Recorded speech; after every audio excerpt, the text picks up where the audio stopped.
είναι ναρκισσιστής ή μήπως είναι τοξικός? Φίλοι και εχθροί, για χαρά σε όλους, είμαι η Ελισάβετ και καλώς ήρθατε στο Unlock Yourself, το κανάλι που μας βοηθάει να ξεκλειδώσουμε τον εαυτό μας. Είμαστε στην ενότητα ναρκισσιστές. Ποιοι είναι αυτοί? Αυτοί είναι οι άνθρωποι που αγαπήσαμε τόσο πολύ και που στο τέλος το πληρώσαμε πολύ ακριβά. Πριν συνεχίσω το βίντεο, θέλω να ξεκαθαρίσω κάτι. Όταν λέω ναρκισσιστής, αναφέρομαι στον άνθρωπο και στον άντρα δηλαδή και στη γυναίκα. Και επίσης αυτά που θα πω παρακάτω, ναι, μεν βασίζονται στη δική μου προσωπική εμπειρία, αλλά κυρίως επιστημονικά βιβλία και τους τίτλους των βιβλίων θα σας τους έχω στην περιγραφή του βίντεο για όποιον θέλει να διαβάσει κάτι πάνω σε αυτό το θέμα. Είναι λοιπόν ναρκισσιστής? Μήπως είναι τοξικός? Ποιες είναι οι ομοιότητες? Ποιες είναι οι διαφορές? Και τελικά έχει σημασία αν είναι το ένα ή το άλλο? Μήπως δεν έχει και τόση? Για πάμε. Κάποτε οι άνθρωποι έψαχναν ένα σημάδι στο φλιτζάνι. Τώρα κοιτάζουν τον άλλον και σκέφτονται μήπως είναι ναρκισσιστής, μήπως είναι τοξικός ή μήπως είναι απλώς, καταλάβατε, μια πολύ γνωστή ελληνική λέξη, διότι θα μπορούσε να είναι και αυτό. Θα μπορούσε ο άλλος να είναι, αλλά σε μια πιο επιστημονική εκδοχή. Όμως εδώ, φίλε μου, θέλω να σε ρωτήσω κάτι. Όταν σε πατάει φορτηγό, κοιτάζεις τι μάρκα είναι ή τρέχεις απευθείας στο χειρουργείο? Και τι θέλω να πω με αυτό? Θέλω να πω πως δεν έχει σημασία το όνομα που θα δώσεις, γιατί δεν αλλάζει το αποτέλεσμα, ούτε τη ζημιά, ούτε τον πόνο, ούτε το χρόνο που αφιέρωσες σε αυτόν τον άνθρωπο. Θα στα εξηγήσω όμως πιο αναλυτικά παρακάτω. Είσαι έτοιμος? Βάλε το μαγιό σου και πάμε να κάνουμε μία βουτιά σε αυτό. Ας ξεκινήσουμε με το τι είναι ο ναρκισσιστής. Δεν θα σου μιλήσω με επιστημονικούς όρους, θα το πω έτσι λίγο πιο απλά, πιο λαϊκά, γιατί ξέρω ότι σου αρέσει. Ο ναρκισσιστής είναι ο άνθρωπος που πιστεύει ότι ο Θεός έφτιαξε τον κόσμο μέσα σε 7 μέρες για να έχει εκείνος κάπου να περπατάει. Πιστεύει ότι είναι ένα δώρο στην ανθρωπότητα. Η αλήθεια όμως είναι ότι μέσα του τρέμει στην ιδέα μη δει κανένας την εύθραυστη ανασφάλεια που κρύβει. Οκ? Ο ναρκισσιστής λοιπόν δεν αγαπάει. Χρειάζεται. Δεν συνδέεται με ανθρώπους, απορροφά ανθρώπους. Δεν βλέπει τους ανθρώπους για αυτό που είναι, αλλά αντίθετα τους χρησιμοποιεί. Το να ζεις με έναν ναρκισσιστή είναι σαν να είσαι σε ένα δωμάτιο που σιγά σιγά σου κόβουν το οξυγόνο. Και πριν καλά το καταλάβεις, θα γίνεις η σκιά του εαυτού σου. Από την άλλη, ο τοξικός δεν είναι τόσο οργανωμένος. Εδώ δεν μιλάμε για διαταραχή προσωπικότητας, αλλά για συναισθηματικό ανακάτεμα, δηλαδή ζήλια, ακτιτικότητα, έλεγχος, φόβο, ανασφάλειες, κενά από παιδικά τραύματα, όλα αυτά τα έχει βάλει σε ένα μπλέντερ. Μπορεί να σ' αγαπάει, αλλά σ' αγαπάει με έναν τρόπο, πώς να το πω, πώς ας πούμε, όταν σε ένα παιδάκι του πας ένα μικρό κοτοπουλάκι και το παιδάκι το βλέπει και λέει «Α, τι γλυκούλη» και το πιάνει και το σφίγγει, και αν δεν το προλάβεις, το κοτοπουλάκι αυτό θα ταξιδέψει κάπου ψηλά σε έναν άλλο κόσμο, κάπως έτσι αγαπάει. Δεν είναι ότι θέλει να σου κάνει κακό, αλλά σου κάνει κακό, σταγόνα. Θα σου μιλήσω για τις ομοιότητες που έχουν και θα σου πω το εξής. Για ένα μικρό ζωάκι που ζει στο δάσος, ο λύκος και η αλεπού φαίνονται το ίδιο στο σκοτάδι και είναι το ίδιο επικίνδυνα. Και εκεί είναι που μπερδεύεται ο άνθρωπος, γιατί δεν έχει σημασία εάν κάποιος έχει διαταραχή προσωπικότητας ή αν έχει περίεργες, ας το πω λαϊκά, συμπεριφορές, γιατί το αποτέλεσμα επάνω σου είναι το ίδιο, Δεν νιώθεις ασφαλής μαζί τους, ούτε μία μέρα. Σε κάνουν να αμφιβάλλεις για σένα, για αυτά που ξέρεις, για αυτά που σκέφτεσαι. Είναι λες και σου αφαιρούν μία βίδα μέσα από το κεφάλι σου. Νιώθεις ότι πρέπει να προσέχεις τις λέξεις σου, τις κινήσεις σου, τις ανάσες σου. Επίσης σε μειώνουν. Και το άσχημο είναι ότι σιγά σιγά αυτό το συνηθίζεις. Χαρά.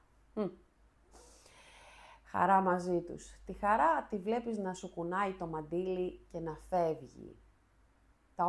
Τα όρια που έχεις σαν άνθρωπος, τα βλέπεις να εξαφανίζονται όπως οι κάλτσες στο πλυντήριο.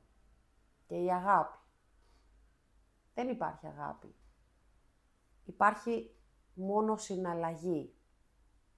Και μπορεί οι επιστήμονες να βλέπουν διαφορές, αλλά εσωτερικά, υπαρξιακά, συναισθηματικά, για μένα τουλάχιστον, είναι το ίδιο τέρας, απλά φοράει άλλο καπέλο.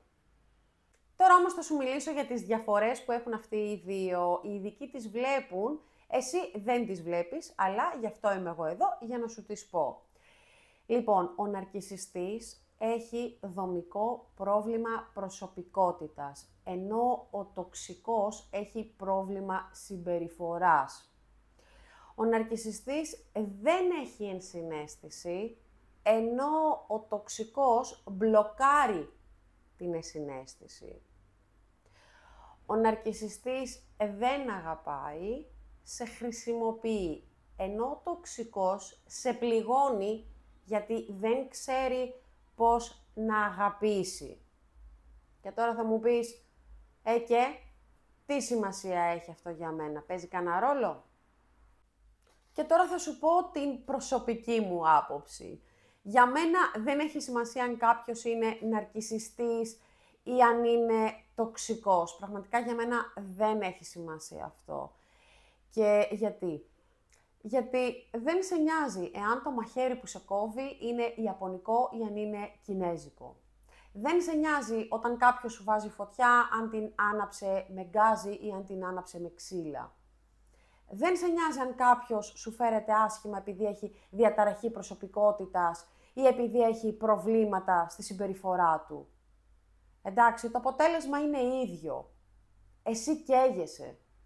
Εσύ πονάς, εσύ υποφέρεις. Η διάγνωση είναι για τους ειδικούς, όχι για τον πληγωμένο. Εσύ χρειάζεσαι κάτι άλλο στη ζωή από διάγνωση. Εσύ χρειάζεσαι έναν άνθρωπο που θα σε αγαπάει πραγματικά. Έναν άνθρωπο που θα θέλει να είναι δίπλα σου. Έναν άνθρωπο που δεν χρειάζεται να το αποδείξεις ότι αξίζεις για να σε αγαπήσει. Έναν άνθρωπο ο οποίος θα είναι σύμμαχός σου σε αυτό που λέμε ζωή. Και αυτοί οι δύο άνθρωποι δεν το έχουν. Δεν μπορούν. Δεν θέλουν. Ή και τα τρία μαζί. Δεν έχει σημασία τι είναι, αλλά τι ζεις.